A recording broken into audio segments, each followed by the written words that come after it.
Who killed President Kennedy on November 22, 1963? The investigation has found the culprit in an ex-Marine named Lee Harvey Oswald. But when Oswald as well was killed, the idea of a conspiracy took hold and spread like wildfire. Today, over 50 years after the events, 61% of Americans believe that Oswald was not alone and that Kennedy was the victim of a conspiracy. But are there hard facts proving these theories, or are they just fiction? That's what we will try to discover in this new episode of Stranger Stories.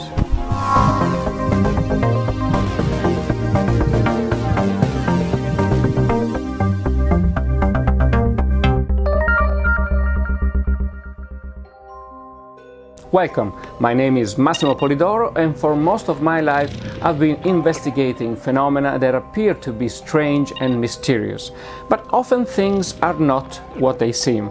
Every 2 weeks we investigate a new mystery that, upon closer examination, may turn out to be somewhat different from what it appeared to be. If you are like me and you too want to learn how to discern fact from fiction, I invite you to subscribe to my channel in order not to miss the next episodes. So click on the red button and the little bell, and then let's begin. Investigating historical mysteries is possibly one of the most fascinating and rewarding aspects of the work of a researcher. Mysteries that appear to have no possible solutions, that could certainly be termed cold, can sometimes become clearer thanks to a more careful investigation of the original sources and also to the advancements of science. Think only of the many historical enigmas and crimes that DNA testing techniques have helped to solve, like the riddle of Anastasia Romanov's claimed survival, or the real origins of Kaspar Hauser, the boy who appeared out of nowhere. However, cases are often made more difficult to solve when facts get confused with imagined realities and unfounded conclusions. Eyewitness testimonies and self-styled experts, even in good faith, can alter details and hide important clues that, if untouched, could lead to radically different conclusions. In order to give you some clear examples of what I mean, we will examine today one of the great tragedies of the 20th century. Hundreds of books and thousands of articles have been written about the tragic death of President John Fitzgerald Kennedy, and it would take at least a dozen videos just to start dealing with the more relevant matters involved in the case. Here today, we will limit ourselves with a few examples of bad research involved in popular investigations of this case. But first, let's get back to that fatal day. November 22, 1963. President Kennedy arrives in Dallas, Texas during the election campaign. In 1964, there would have been new elections, and Kennedy, who wanted to be sure to be re-elected, had started a tour of the southern states, the most conservative ones, where he was less popular due to his progressive ideas. It was decided that a motorcade would be conducted through the city. Kennedy and his wife would be in the backseat of the presidential limousine, and Governor Connolly and his wife would sit in front of them.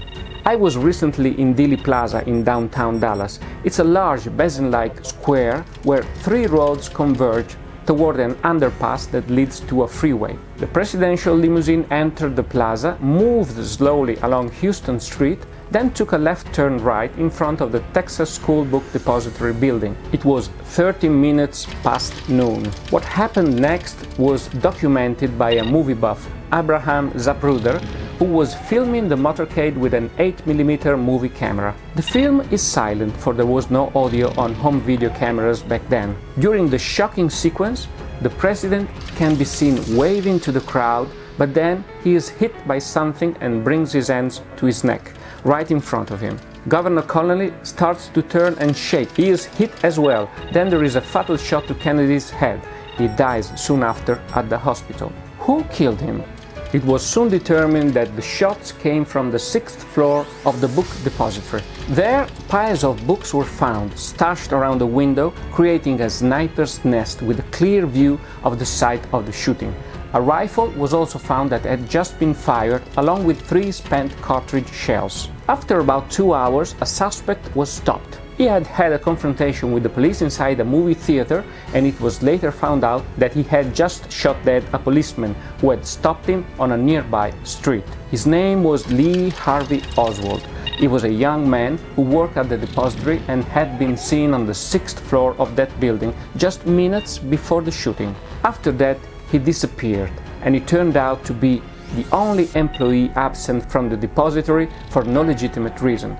Oswald was an ex-Marine and a communist sympathizer. The evidence against him quickly piled up, but only 3 days after his capture, during his transfer to a police van that would escort him to a more secure prison, nightclub owner Jack Ruby shot him dead. There is Lee Oswald. He's been shot. He's been shot. Lee Oswald has been shot. If you have seen the Oliver Stone movie JFK, where this story is told in great detail, you will remember the many contradictions coming out of the official investigation of the assassination. So that question you keep asking, if I give you the name of the big enchilada, you know, then it's Bon Voyage Dino. I mean like permanent. I mean like a bullet in my head, you dig? Does that help you see my problem a little better? I've seen that movie as well when it came out, and like anyone else, I couldn't help but be convinced that Oswald could not be the only assassin. There had to be more than one killer, and this meant that there had been a conspiracy plot to kill the president. You don't believe me? All this time, you never believed me. I just want to raise our children and live a normal life. I want my life back. Look, this thing's bigger than all of us. Now, how many corpses is it gonna take for you lawyers to figure out what you want? People got to know. People got to know why he was killed. At least I believed that until I started to research the story, and the strangest thing to me was that the deeper I went into it, the more the Oliver Stone version of the story looked weirder and weirder. Think the unthinkable. Question everything. Now we're through the looking glass here, people. White is black, and black is white. We can't go into the countless details here as I've done in one of my books, but I'll give you 2 examples of the kind of pitfalls into which an historical investigator can easily fall. Most strange phenomena and conspiracy theories rely on eyewitness testimony. Psychologists are aware of the many limits of memory and perception, and the fallibility of eyewitness accounts. One of the best-known witnesses to the assassination, and the only one who is also the author of a book from the point of view of an eyewitness, was a lady named Jean Hill. She can be seen in the Zapruder film standing beside a friend. In her testimony, told and retold for nearly 40 years, she claimed, among other things, that she was looking at the limousine where she saw Kennedy and his wife Jackie. The couple was looking at a little dog between them, a white fluffy dog, she said. The President and Mrs. Kennedy were in the back seat. They had a little dog between them looking at it. Hill then jumped to the edge of the street to yell, "Hey, we want to take your picture!" JFK turned over to look at her. At that precise point, he was shot, and Jackie shouted, "My God, he has been shot!"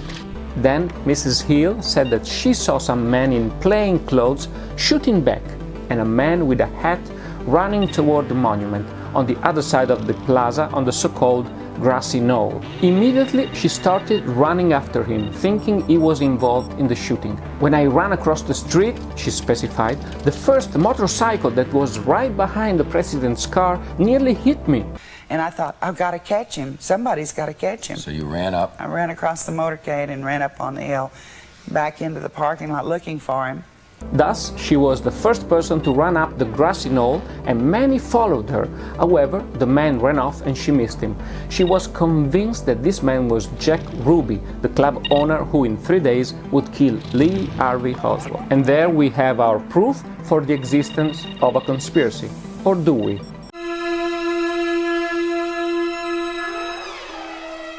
This, in fact, is one of those rare occasions in which dozens of reporters and photographers are present on the scene of an event, and so there are countless statements on record from eyewitnesses and pictures from every angle that can allow us to have a better understanding of the situation. Let's compare Jean Hill's memory with the facts. She said that she was looking at the limousine. In the film, you can see that when Kennedy is shot, The first time, she is looking away from him. She said that the couple was looking at a little dog between them, a white fluffy dog. But there was no dog between them in the limousine, just a bunch of red flowers. She said that she jumped to the edge of the street to yell, "Hey, we want to take your picture," and JFK turned over to look at her. The Zapruder film shows that Hill never moved or said a word, and the president did not turn to look over. In fact, he had just been shot when he passed in front of her. She said that Jackie shouted, "My God, he has been shot!" Jackie and the car's 4 other witnesses denied that Jackie said anything. She said that she saw some man in plain clothes shooting back. And when I'd heard that many, but I thought it was just the good guys and the bad guys shooting back. But in an interview recorded just 40 minutes after the assassination by a Dallas television station, she was asked, "Did you see the person who fired the..." And she answered, "No. I didn't see any person fire the weapon. I only heard it." I didn't see any person fire the weapon. She said that she immediately started running after the man with a hat, thinking that he was involved in the shooting. And I looked up and I saw this man right in front of me at the top of the hill, and he was walking very fast back to where I had seen someone shooting.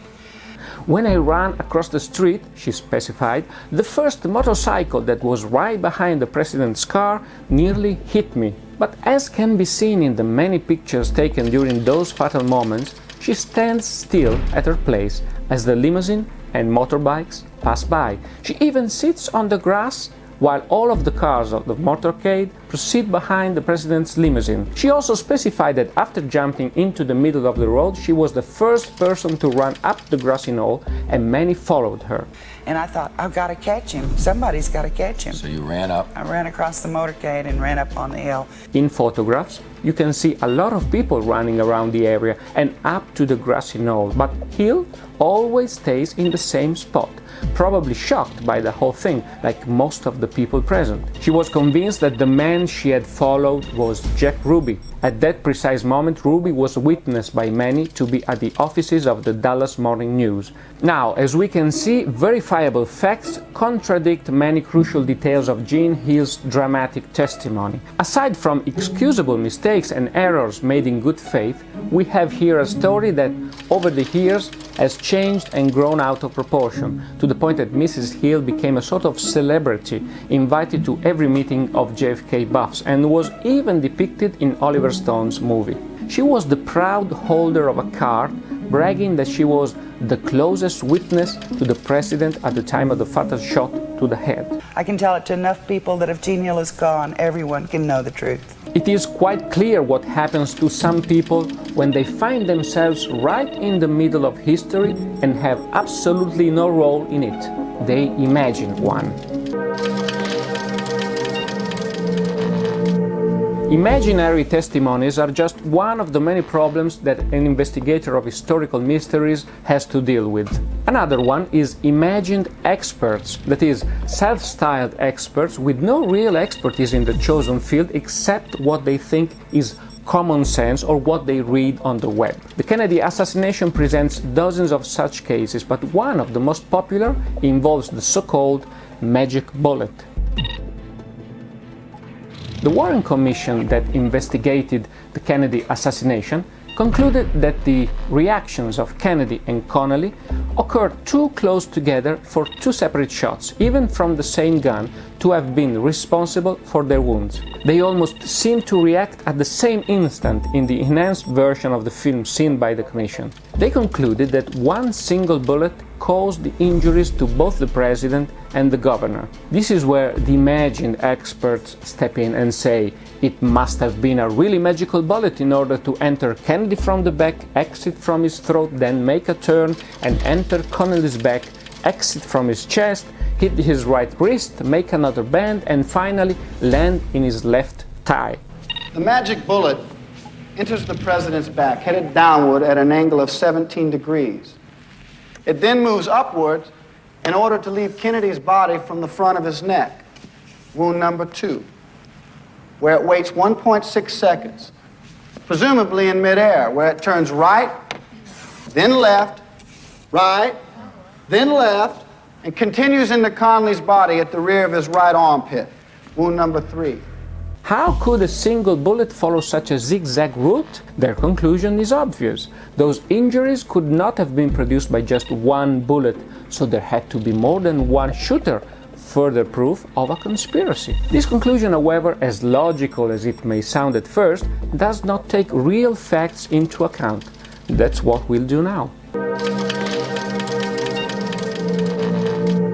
The idea of the magic bullet only works until you don't look at Kennedy's and Connelly's actual positions in the car. They were not standing one in front of the other. Kennedy was sitting in a higher position in the back seat, and Connelly was sitting lower in the middle of the front seat of the car. So in order to produce those injuries, the path shown in this image is the real trajectory that a bullet had to follow. And from the analysis performed by real experts, it turns out that there was only one position from which this bullet could be shot: the 6th floor of the Texas School Book Depository.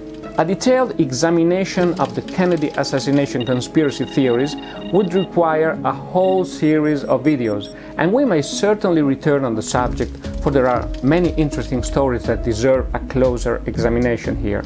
However, from the two examples that we have seen today, the eyewitness testimony of Jean Hill and the magic bullet theory of self-proclaimed experts, there is something that we can already conclude, and it's the fact that investigators of mysteries must guard themselves against preconceived ideas before starting an investigation.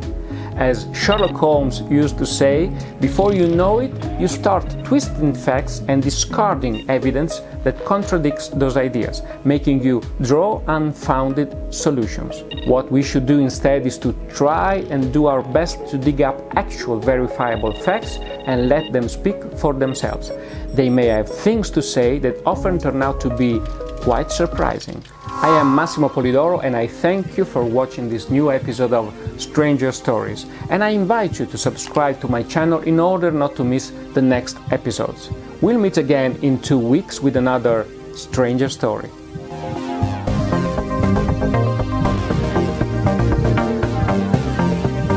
If you are interested in the JFK assassination conspiracy theories and look for more critical information about it, you can find useful links and books and videos that are inserted in the description below this video. Tell me what you think, leave a comment and point out other strange stories you would like me to investigate. I'll do my best to accommodate you. Until next time.